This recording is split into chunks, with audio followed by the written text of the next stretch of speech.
Halo, assalamualaikum warahmatullahi wabarakatuh. Ketemu lagi nih di video kedua Salma. Sebelumnya kenalan dulu yuk sama Salma. Tak kenal maka tak sayang. Kenalkan, nama saya Salma Mutmainnah, NIM 2107629, Prodi D3 Keperawatan, Fakultas Pendidikan Olahraga dan Kesehatan, Universitas Pendidikan Indonesia. Salam kenal semuanya. Video kali ini juga merupakan tugas mata kuliah Salma, yaitu Ilmu Biomedik Dasar. Sebelum masuk ke materi, jangan lupa ya like, comment, subscribe, and share. Terima kasih semua. Nah, di video kali ini Salma akan membahas tentang bioakustik. Teman-teman ada yang tahu gak apa itu bioakustik? Kalau gak tahu, mari kita pelajari bersama-sama ya di video kali ini.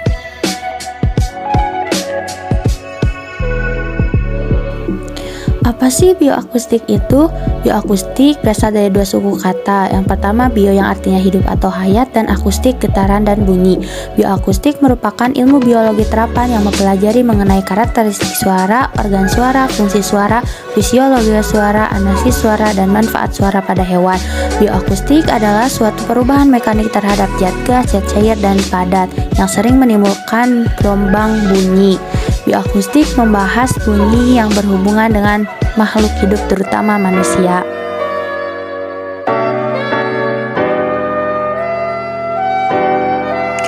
Yang selanjutnya ialah apa sih manfaat bioakustik? Bioakustik digunakan dalam diagnostik maupun terapi dengan memanfaatkan sifat gelombang yang dapat dipantulkan, diserap, dan diteruskan. Dan apa sih yang dibahas dalam bioakustik itu? Topik bioakustik adalah getaran atau gelombang sebagai sumber munculnya bunyi. Nah, karena yang dibahas bioakustik adalah bunyi, mari kita bahas ya. Bunyi merupakan getaran yang menimbulkan gelombang longitudinal yang merambat melalui medium perambatan zat cair, zat padat, dan udara sehingga dapat didengar. Gelombang bunyi merupakan gerakan dari molekul zat, dan zat tersebut terkoordinasi menghasilkan gelombang serta mentransmisikan energi tanpa disertai perpindahan partikel. Selanjutnya, apa sih syarat bunyi itu? 1. Ada sumber bunyi yang bergetar. 2. Ada zat perantara medium yang merambat gelombang bunyi dari sumber ke telinga.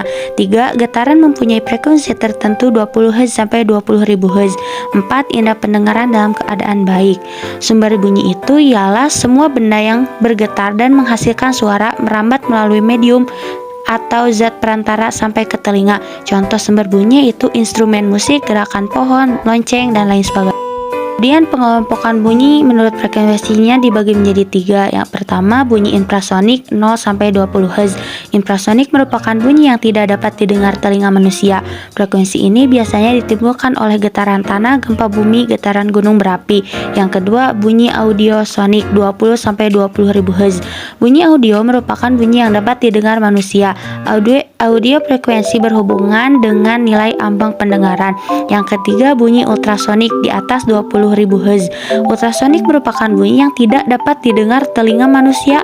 Frekuensi ini dalam bidang kedokteran digunakan dalam 3 hal, yaitu pengobatan, destruktif, dan diagnosis. Hal ini terjadi karena frekuensi yang tinggi mempunyai daya tembus jaringan cukup besar, contohnya USG dan diatermi. Selanjutnya ialah gelombang bunyi. Gelombang bunyi merupakan gerakan dari molekul zat, dan zat tersebut terkoordinasi menghasilkan gelombang serta mentransmisikan energi tanpa disertai perpindahan partikel.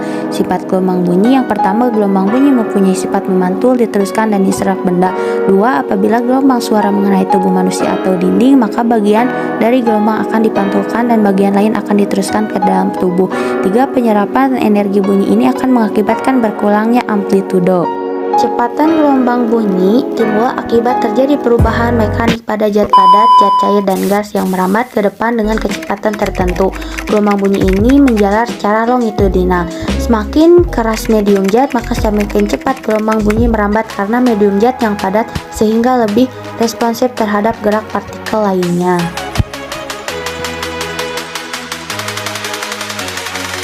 Selanjutnya ialah intensitas bunyi.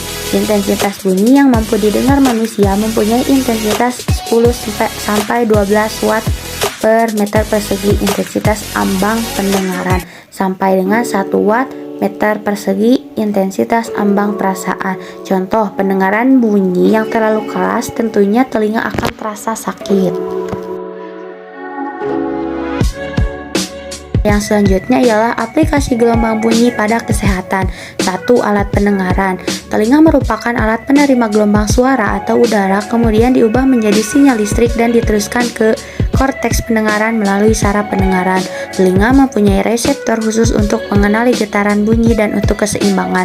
Ada 3 bagian dari telinga manusia, yaitu telinga luar, telinga tengah, dan telinga dalam.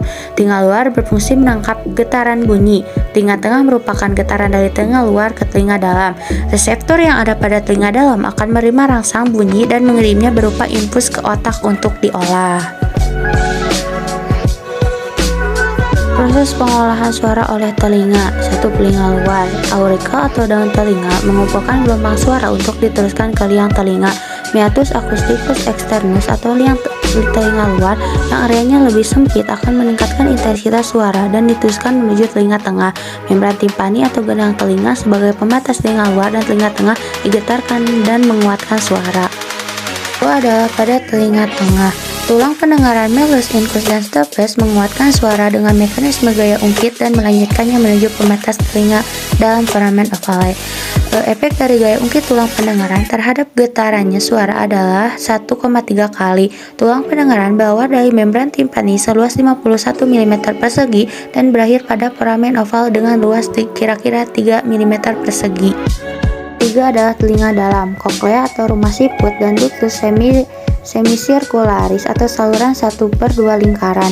Di dalam koklea terdapat 3 saluran, skala vestibuli dan skala timpani yang berisi cairan femilym yang akan bergetar meneruskan getaran dari female oval. Getaran akan mengeluarkan cairan edemal dan organ korti dan di skala media. Respon frekuensi telinga dikategorikan sebagai berikut.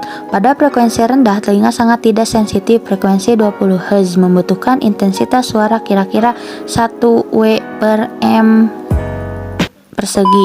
Pada frekuensi ambang atas pendengaran, frekuensi 100 Hz membutuhkan intensitas suara kira-kira 10-10 W/meter persegi. Pada frekuensi ambang bawah pendengaran, frekuensi 3000 Hz sangat memburuk. Pada usia muda, batas masih 20.000 Hz, di usia pertengahan berkurang menjadi 15.000 Hz, dan pada usia lanjut menjadi 10.000 Hz. Telinga manusia memiliki sensitivitas tertinggi pada frekuensi 3.000 Hz, menimbulkan rasa tidak nyaman, misalnya suara jeritan atau alarm.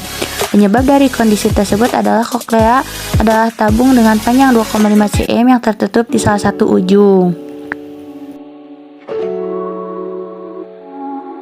Apa sih penyebab kehilangan pendengaran itu? Yang pertama ialah kerusakan mekanis akibat cedera kepala. Kedua, penyakit yang menghambat gerakan tulang-tulang pendengaran dapat diatasi dengan operasi atau menggunakan alat bantu pendengaran. Yang ketiga, terpapar pada kegaduhan secara berlebihan. Contohnya, titanus dapat terjadi setelah terpapar kegaduhan korserok atau saat stres ketika tak bias tidur. Proses penuaan menimbulkan kerusakan sensitivitas terhadap suara. Tes pendengaran. Yang pertama, tes suara berbisik. Telinga normal dapat mendengar suara berbisik dengan nada rendah, suara berbisik dengan nada tinggi, misalnya suara desis pada jarak 20 meter. Yang kedua adalah tes rine.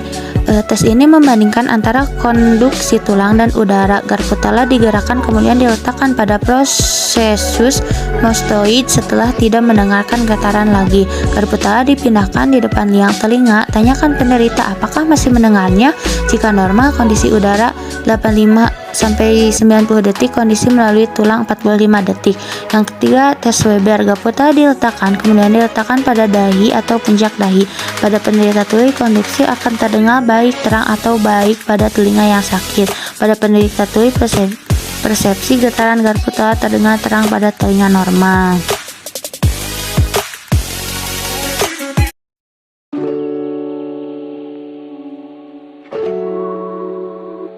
Bagaimana nih teman-teman, mengerti apa tidak? Sama harap kalian semua paham ya. Apa itu bioakustik, apa saja manfaat bioakustik, dan membahas apa sih bioakustik itu. Terus diingat dan dihafal ya teman-teman. Sampai jumpa di video sama selanjutnya. Assalamualaikum warahmatullahi wabarakatuh. Dadah.